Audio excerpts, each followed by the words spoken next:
Hey, um, autism and sensory overload. Sensory processing disorder can affect anyone, even people who are even on the spectrum, even people who don't have intellectual ability at all. Um, how I get sensory overload is like loud noises, bottle lights. Sometimes if there's like a lot of people in like a room, I might go into sensory overload if there's too many talking. Um, or I just am trying to filter out the noises. Um, Last time I had sensory overload was Monday. Person was talking very loudly on the phone, in the phone system of the car. I just put in my one of my noise canceling headphones I have. It was my headphones that can plug into my electronics. I also can use it for chatting online with like Discord and stuff. Um, it filtered out, and then I was starting to feel better.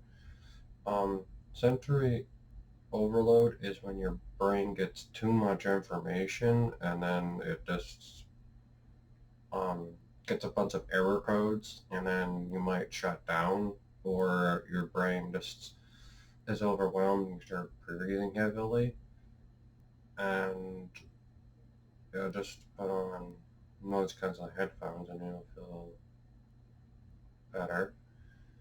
Or just go for a walk, or go into a room where there's sentry lights. That calms me down too.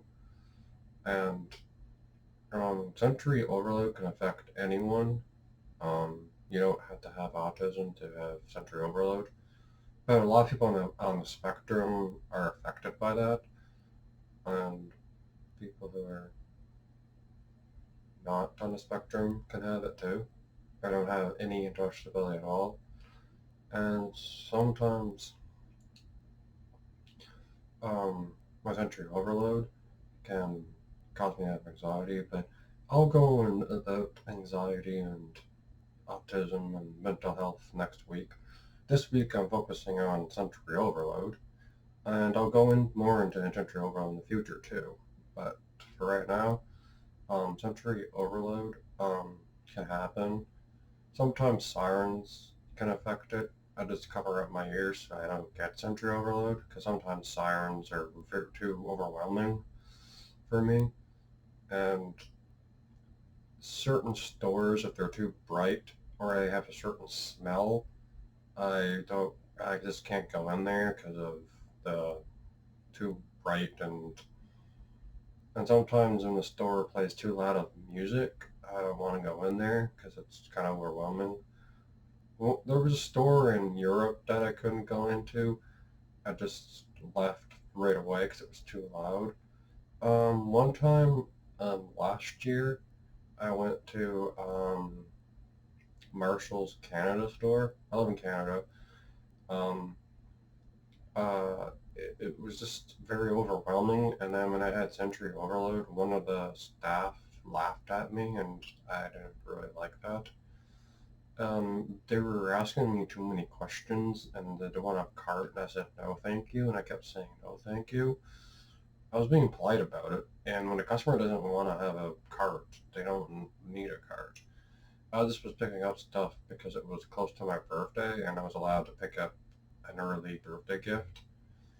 But the store was just overwhelming, and the lights were too bright. They were playing too loud of Christmas music. It was the fourth. I think it was like the 15th of November at the time, and it was just too overwhelming. And then there was a certain perfume smell, or I don't know, some sort of smell in the store. I don't know what it was. I don't think it was perfume. It was something else, and it was causing me to get in sensory overload. And then I walked away, and I was trying to do some breathing techniques, like in and out through my nose, so I could keep, calm and not have sensory overload in the store because um, And then when I went outside, I felt fine, because I think it was the fluorescent lights that were triggering it. But natural light, like the sun, doesn't really trigger it as much. Sometimes if the sun's too bright, I just put sunglasses on. And a lot of people don't understand sensory overload. Um, but I'm glad there's a lot of quiet rooms now, and my room is set up where there's not very much light. I could just turn off all the lights.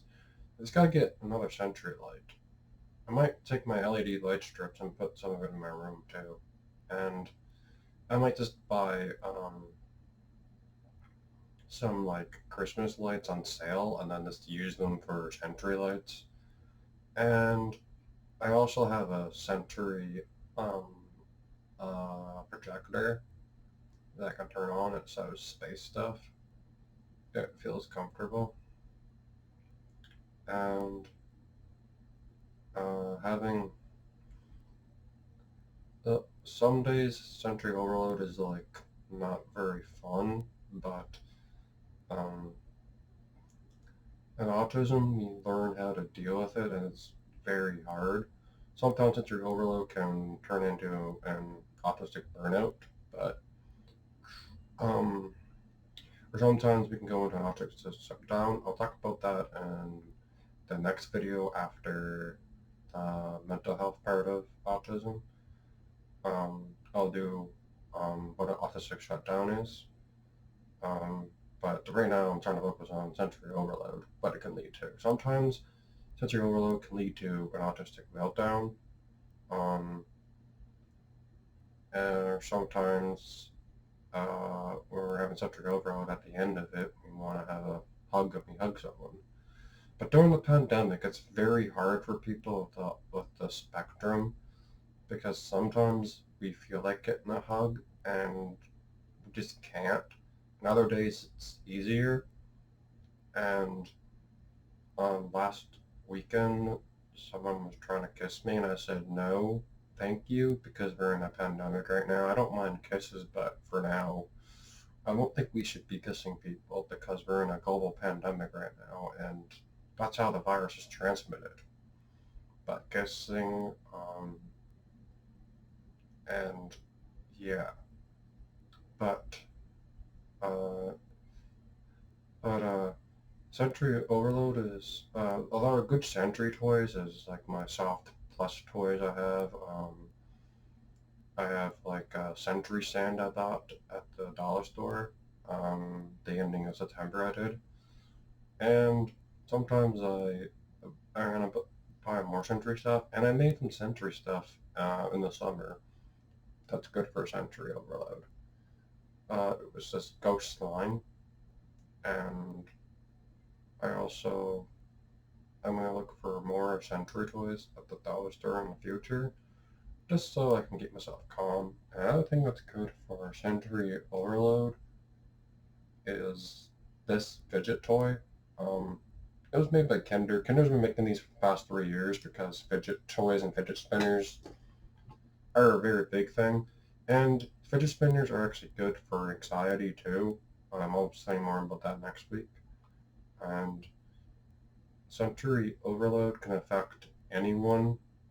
People who are on the spectrum, people who aren't on the spectrum can have sensory overload. Someone who has no intellectual disability at all can have sensory overload, can get sensory processing disorder.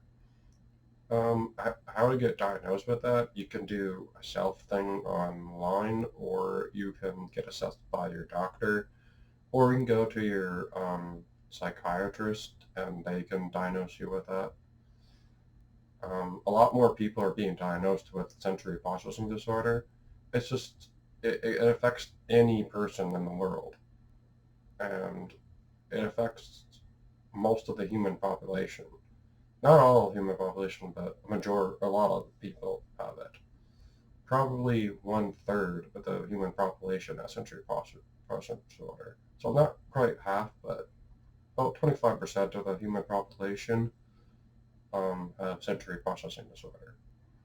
And more people are getting diagnosed with it because we have more of an understanding of it. Well, that's the ending of autism and sensory processing, about sensory. what sensory overload is. You are cared about and you are loved, and if you need someone, just reach out. And my birthday is coming up next week. It's in a month and a half from now. Send cards on my birthday to B4A1H8 59 Forest Lane.